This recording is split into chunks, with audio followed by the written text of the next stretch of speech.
वामन जयंती को पर राग सारंग, ताल धमाल।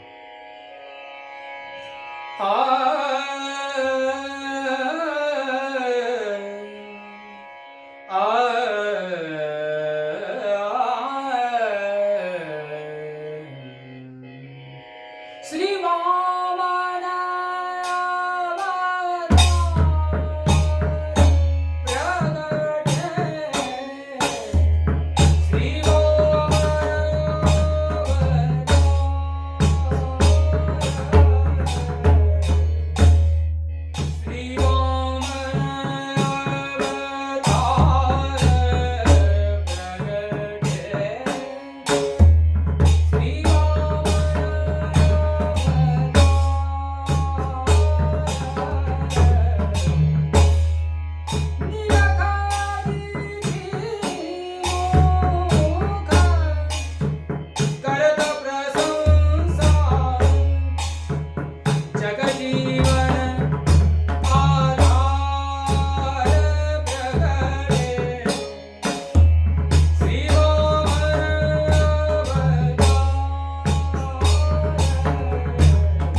अभी अभी आपने श्री पिंकेश भाई गांधर्व से वामन द्वादशी का कीर्तन श्रवण किया, जिसमें संगत देवर्षि श्री हेमंत भट्ट की मृदंग वादन पे हमने सुनी।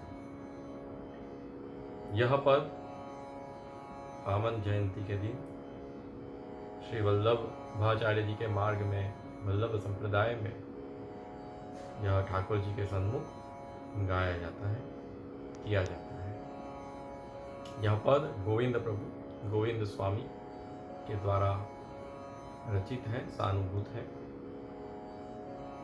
वल्लभाचार्य जी की आज्ञा है कि उनके मार्ग में सेवक एकादशी और 4 जयंती का व्रत करें, अन्य कोई व्रत करने की आवश्यकता नहीं है। ये 5 व्रत के अलावा अन्य व्रत वह जीव के मोक्ष अंतिम जन्म में प्रतिबंध और बाधक बनते हैं। इसीलिए जो व्यक्ति पातिव्रत्य धर्म विष्णु की भक्ति करने के लिए वैष्णवी दीक्षा आचार्य से लेकर और केवल विष्णु के यह 5 व्रत आजीवन करने के लिए कटिबद्ध होता है, जिसमें 4 जयंती और 5वीं एकादशी, तो यह जीव निश्चित ही पातिव्रत्य धर्म वाला जीव कहा जाता है, जिसका जैसे एक पतिव्रत नारी होती है उसी प्रकार यह जीव भी विष्णु का पातिव्रत्य सेवक वैष्णव है। इस कारण से यह 5 व्रत के अलावा और कोई व्रत अगर कोई रखे तो वह उसका पातिव्रत्य धर्म खंडित हो जाता है विष्णु के प्रति, और उसके अंतिम जन्म में मोक्ष में वह जन्म अंतिम न बनकर पुनः जन्म लेने के लिए कारण होता है। इसीलिए यह शास्त्रोक्त पद्म पुराण इत्यादि, अग्नि पुराण इत्यादि के प्रमाण वचनों के आधार पर श्रीमद् वल्लभाचार्य जी ने जीव को अंतिम जन्म यह दिलाने के लिए मोक्ष प्राप्त कम से कम भगवत लीला तो होगी, प्राप्त हो जाए, इस कारण वह साधन अवस्था में यह 5 व्रत करने की आज्ञा कही है। वह 5 व्रत हैं जन्माष्टमी, वामन जयंती, रामनवमी, नरसी जयंती और एकादशी। विशेषकर पूरा व्रत करना चाहिए। नरसी जयंती का व्रत 13 से शुरू होता है। 13 की संध्या काल में सूर्य का अस्त हो उसके पूर्व सखड़ी खानी चाहिए, और अगले दिन नरसी के प्रादुर्भूत पंचामृत कर 24 घंटा वह व्रत रखकर फिर पारणा किया जाता है। तो पूर्ण व्रत रामनवमी, कृष्णाष्टमी, वामन जयंती का प्रातः से प्रातः होना चाहिए। वामन जयंती का मध्याह्न से मध्याह्न है, क्योंकि प्रागट्य मध्याह्न है। पूर्व में एकादशी होने से एकादशी तो हम करते ही हैं, इसीलिए उत्तम यह प्रकार है कि 2 दिन व्रत। श्री वामन जयंती का प्रसंग हम सब अधिकतर जानते हैं कि बलि राजा का जो प्रसंग है कि वह मांगने गए, यज्ञ कर रहे थे, और बलि राजा त्रिलोक के अधिपति थे, और वामन जी ने मांगा कि आप मुझे दो, मैं यज्ञ में आया हूँ तो आप मुझे, मैं तो वामन हूँ, बटुक हूँ जिसकी जनई अभी हुई है, और मैं भिक्षा मांगने निकला हूँ, तो आपको मुझे देना चाहिए दान।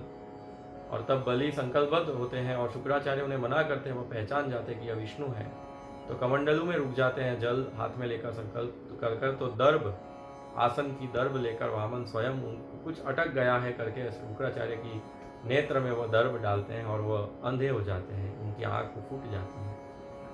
तो इस प्रकार फिर बलि वो संकल्पित होते हैं और 3 चरण भूमि देने के लिए, और फिर वामन अपना विराट स्वरूप लेते हैं।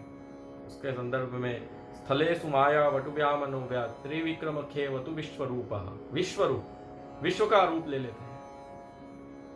सारे विश्व को वह केवल 2 चरणों में एक चरण में माप लेते हैं, दूसरा चरण में त्रिलोक माप लेते हैं। सृष्टि अटक जाती है, सब देवी देवता, सब ब्रह्मा इत्यादि उनका पूजन करने लगते हैं। उनके चरण को जिस कमंडल से ब्रह्मा ने पूजन किया, वह जल ही तो चरणामृत गंगा बनकर फिर वहां प्रकट हुई।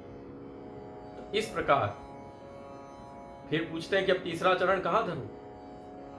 तब बलि कहता है सब कुछ तो आपने अब ले लिया, बचा क्या? बचा है क्या? बचा है? तो बलि समझ गया कि सब कुछ दे दिया मैंने, लेकिन मैंने स्वयं को तो दिया नहीं, तो ये सब कुछ देना भी कहां दिया हुआ।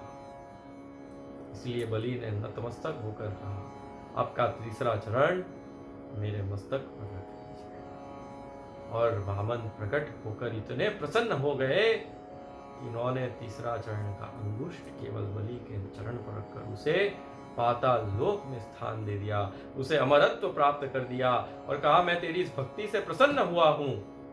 और तब बलि को पूछा क्या चाहिए, तो बलि ने कहा किसी भी अवस्था में मैं असुर राज में रहने के, असुर होने के बाद पाताल लोक का राजा आपने बना दिया, मुझे चिरंजीवी बना दिया, लेकिन आपकी लीला नित्य, मुझे आपका दर्शन, आपकी लीलाओं का मुझे दर्शन होता रहे। आप किसी भी रूप में कहीं भी हो, लेकिन मुझे आपकी लीलाओं का दर्शन होता रहे। और असुर अगर तुमसे कोई कुचेष्टा करे तो वामन ने यह अवतार उसे वरदान दे दिया और सुदर्शन को आज्ञा कर दी कि बलि के मस्तक पर सदा पहरा देना, कोई असुर उसकी बात न माने उसका सिर छेद कर। आज भी बलि का राज चल रहा है।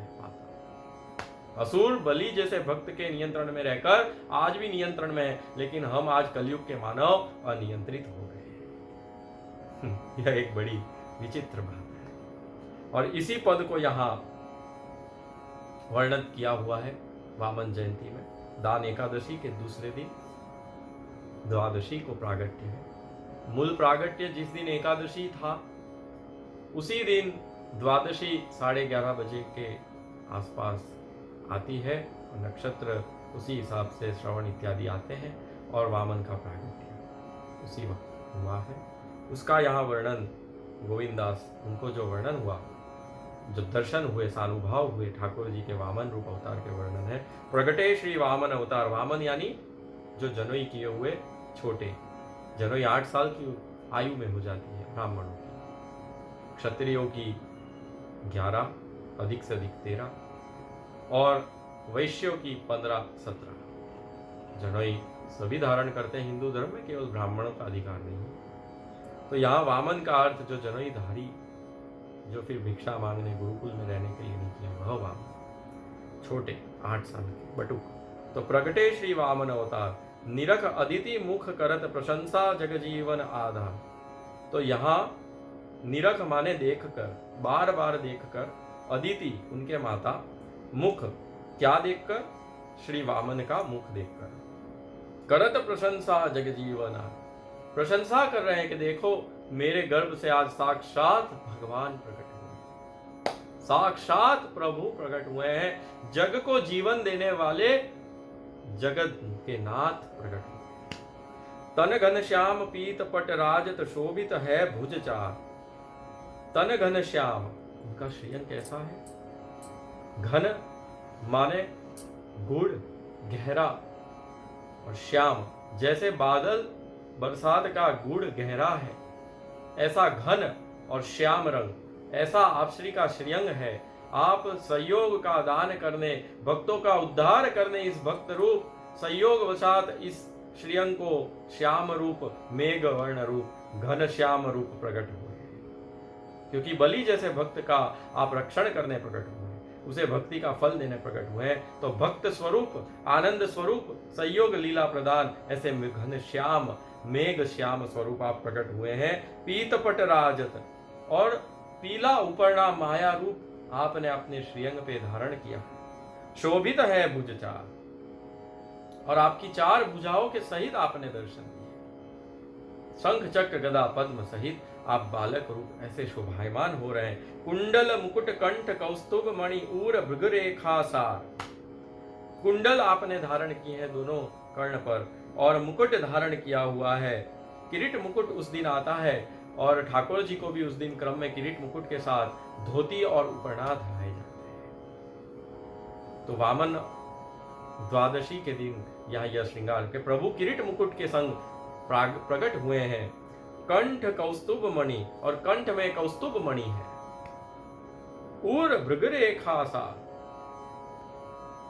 और हृदय पर जो भृग ऋषि के चरण की छाप है, वो प्रसंग आप कहीं ढूंढ कर देख सकते हैं, यहाँ विस्तार हो जाएगा कि वो प्रसंग क्या है। तो जो भृग ऋषि ने चरण अपने ठाकुर जी के वक्ष पर दिए थे, उसकी जो छाप प्रभु ने स्वीकार कर ली, उनके चरण पकड़कर दीन होकर, कि आपको कहीं लगी तो नहीं चरण में?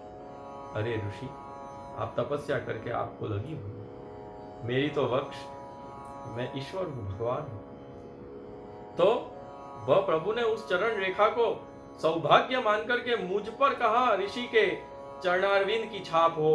इतने दीन प्रभु भगवान कि ऐसे ऋषि, ऐसे तपस्वी की चरण की छाप मुझ हृदय पर कहाँ लात मुझे लगे, तो मेरा तो सौभाग्य है अगर वो लात लगे। ऐसे कर उनके चरण की छाप सदा के लिए स्वीकार कर। ऐसे दीन वत्सल प्रभु, करुणामय प्रभु, भक्त वत्सल प्रभु, भृग रेखा सार, वहां उनको रखे हुए ऐसे प्रभु इस रेखा सहित प्रकट हुए। देखी बदन आनंदित सुर मुनि, जय जय करे निगम उद्धार।